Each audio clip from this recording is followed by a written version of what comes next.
Hi, I am Jyoti Kalra. I am tutoring at Kubi.com to make your study experience hassle free. This is the all in one platform for practicing, preparing, and getting counseled along with other AI features. So keep in touch with us. Thank you so much. Happy studying. Hello dear students, मैं हूँ ज्योति from खूबी.com। मैं हूँ आपकी English tutor जो अभी आपको पढ़ा रही हूँ इंग्लिश ग्रामर। तो हमारे इंग्लिश ग्रामर के काफ़ी सारे टॉपिक्स हो गए हैं, आप उनको अच्छे से पढ़िए, देखिए वीडियोस को। तो हमारा जो लेटेस्ट टॉपिक है वो है आर्टिकल्स। ठीक है, आर्टिकल्स में अभी तक सिर्फ मैंने आपको प्रीवियस वीडियो में सिर्फ डेफिनेशन बताई थी। इस वीडियो में हम एक्सप्लेनेशन स्टार्ट करने वाले हैं। तो हम स्टार्ट कहाँ से करेंगे? ए और एन से। आर्टिकल्स कितने होते हैं? ए, एन और द। अभी हम ए और एन के बारे में पढ़ने वाले हैं। ठीक है, तो ए और एन क्या होते हैं? इनको हमें डिटरमाइन बाय साउंड। जैसे कि कोई भी नाउन है, वो नाउन का जो फर्स्ट लेटर है वो क्या साउंड कर रहा है, हमें उस पर ध्यान देना होता है। जैसे वॉवल्स होते हैं ए, ई, आई, ओ, यू। ए का क्या होता है? ए। ई का भी ए होता है। कई बार ई से भी हो सकता है स्टार्ट। ई वाले जो वर्ड है उनको हम ई की तरह भी साउंड करते हैं। आई का भी ई होता है। ओ का भी ओ ही होता है। जैसे ओ से क्या होता है? ऑरेंज हो गया। ठीक है, यू से अ भी हो सकता है और यू भी हो सकता है। जैसे अ फॉर अम्ब्रेला भी हो सकता है, यू से यूनियन भी हो सकता है। तो दोनों में रूल अलग होगा। ए और एन को यूज़ करने का जो तरीका है वो दोनों में अलग अलग होगा। हमें सिर्फ ए, ई, आई, ओ, यू को सिर्फ देखकर हमें ब्लाइंडली नहीं हमें ए या एन लगाना है, हमें साउंड पे ध्यान देना है वर्ड की।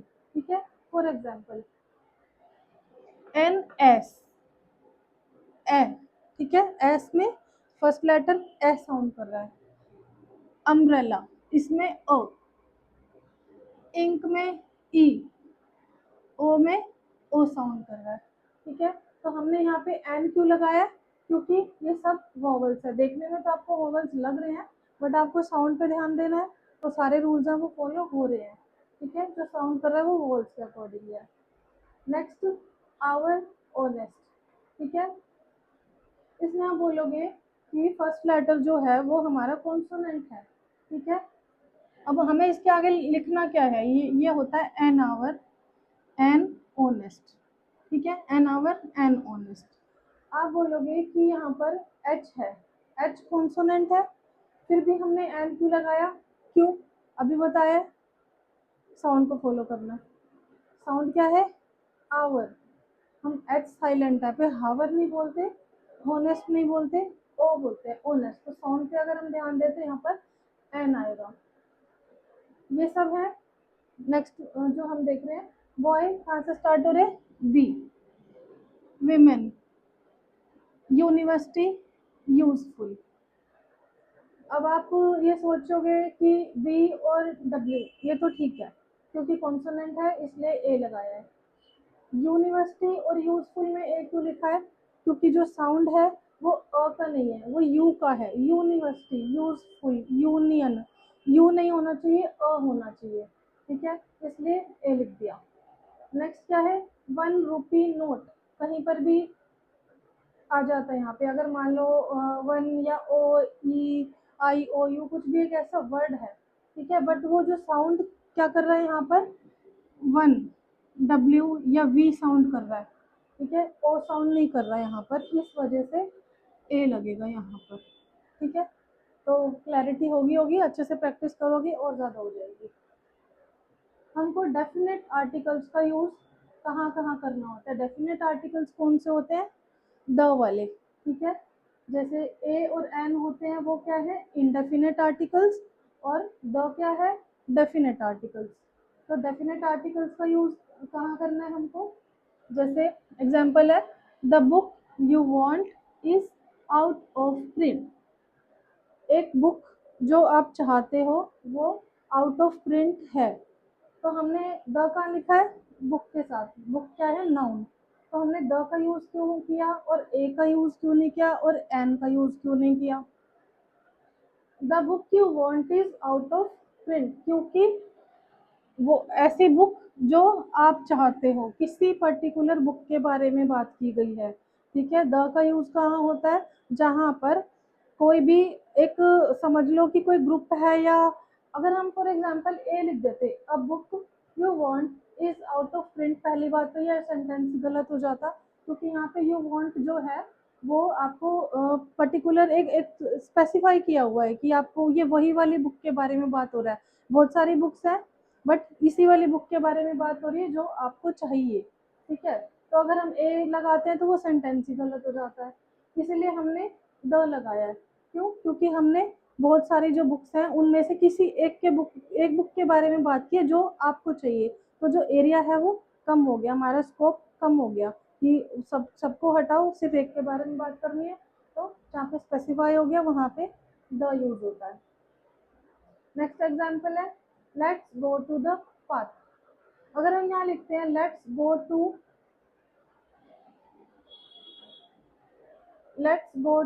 अ पार्क मीन्स चलो एक पार्क चलते हैं। एक पार्क मीन्स कोई भी पार्क चल सकते हैं, कहीं पर भी हो, कोई भी हो, तो एक हमें सिर्फ पार्क में जाना है, पर कोई भी होगा।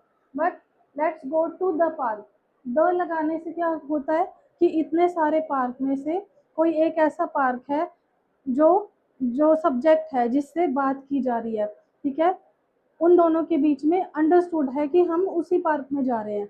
ठीक है, जैसे कि कोई भी पास वाला पार्क है या दूर वाला है, कोई भी है, बट अंडरस्टैंडिंग है आपस में कि हम किस पार्क के बारे में बात कर रहे हैं, तो स्पेसिफाई कर दिया गया है। Let's go to the park, अगर इतना बोला तो सामने वाला समझ जाएगा कौन से पार्क में जाना है। ठीक है, तो सेम है दोनों, द बुक और द पार्क। ठीक है, क्लियर हो गया होगा आपको। नेक्स्ट, द गर्ल क्राइड, लड़की रोई। जैसे सब्जेक्ट है, कोई बात कर रहे हैं, आपस में दो लोग बात कर रहे हैं कि लड़की रोने लगी। अगर हम यहाँ लिखते हैं अ गर्ल क्राइड, एक लड़की रोने लगी, सामने से क्वेश्चन आता है कौन सी लड़की रोने लगी, क्योंकि क्लैरिफाई नहीं किया जा रहा कि किस लड़की के बारे में बात हो रही है। द गर्ल मीन्स अंडरस्टैंडिंग है कि कौन सी लड़की के बारे में बात हो रही है, कुछ एक कॉन्वर्सेशन चल रही है, तो उसके बीच में जब हम इस तरह से अगर हम द का यूज़ कर रहे हैं तो हमें उसका गर्ल का नाम लिखने की या फिर बार बार रिपीट करने की ज़रूरत नहीं होती कि किस लड़की के बारे में बात हो रही है, इसलिए हमने द यहाँ पर अप्लाई किया हुआ है। नेक्स्ट क्या है, the cow is a useful animal, गाय एक बहुत लाभदायक जानवर है। ठीक है, कौन सी गाय नहीं पता, तो गायों का एक ग्रुप है, मीन्स ग्रुप के बारे में बात हो रही, चाहे कोई भी गाय हो, तो हमें एक पर्टिकुलर गाय की बात नहीं की जा रही, कोई भी गाय हो सकती है, तो इसको हम whole class means as a whole हम देख रहे हैं, काऊ के पूरे ग्रुप को के बारे में बात हो रही है कि वो एक लाभदायक जानवर है। ऐसे ही rose, rose is the sweetest of all flower, इसमें भी क्लास है। ठीक है, कोई भी रोज हो सकता है, सारे रोज के बारे में बात हो रही है, तो इसलिए यहाँ पर हमने द का यूज किया है। नेक्स्ट आता है मैन और वेमेन के बारे में। मैन और वेमेन के आगे मोस्टली हम कोई भी आर्टिकल का यूज नहीं करते, बट फिर भी कभी ए वेमेन या फिर ए मैन का यूज हो जाए तो भी करेक्ट माना जाता है। तो ये थोड़ा डाइसी सा है, कभी आप यूज कर सकते हो, कभी नहीं कर सकते, तो सेंटेंस टू सेंटेंस डिपेंड करता है। ठीक है, man is the only animal that uses fire. Man एक ऐसा, यहाँ पर मैन का मतलब इस तरह से है कि मैन मतलब ये है कि इंसान। ठीक है, इंसान ही एक ऐसा जानवर है जो फायर यूज करता है, आग को यूज करता है। विमेन इज मैन मेट, जो महिला है वो मैन की साथी होती है। ठीक है, women is more sensitive then man, तो यहाँ पर ए का यूज हो रहा है, ये भी ठीक है, कभी ए का यूज आपको मिलेगा कभी नहीं मिलेगा, दोनों को हमें ठीक लेकर चलना है। नेक्स्ट क्या है, जैसे ओशंस हो गए, सीज हैं, रिवर्स, कैनल्स, डेजर्ट्स होते हैं, ग्रुप ऑफ आइलैंड्स होते हैं। ठीक है, माउंटेन रेंजेस होती हैं, माउंटेन्स के जो नाम है, और बहुत ही कम कंट्रीज के नाम है जो द से स्टार्ट होते हैं, जैसे द आयरिश रिपब्लिक ये एक नाम है, द यूनाइटेड किंगडम ये एक नाम है। तो जो ओशन, सीज, रिवर्स, ठीक है, ये तो सिंपल एक जनरल सेंस में हमने बोल दिया कि ओशन, सीज और रिवर्स है, जब इनके हम पर्टिकुलर कोई नाम से इनको हम जानते हैं। जैसे कि ओशन हो गया, पैसिफिक ओशन है, या ब्लैक सी है, या सहारा डेजर्ट है, या वेस्ट इंडीज के आइलैंड है। माउंटेन रेंजेस में तो हिमालयाज हो गए, रिवर्स में गंगा हो गया, द गंगा। ठीक है, तो इन सब के आगे द लगता है जब इनके हम नाम के बारे में बात करते हैं। ठीक है, जब हमें इनका कौन, बहुत सारी नदियां हैं, बहुत सारे माउंटेन्स हैं, बहुत सारे ओशंस हैं, तो उनमें से जब किसी एक का हम नाम लिखते हैं तो नाम के आगे द लिखते हैं।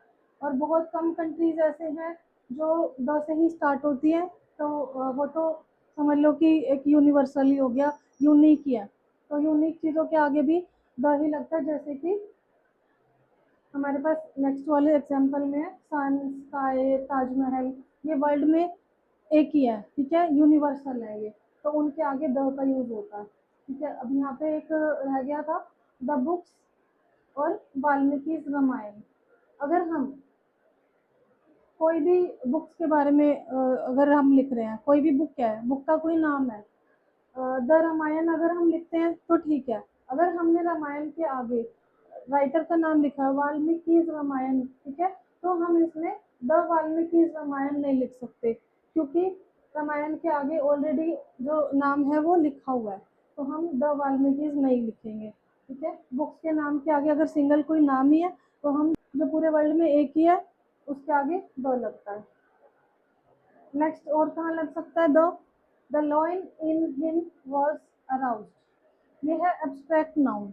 द लॉइन इन हिम, उसके अंदर का शेर जाग गया।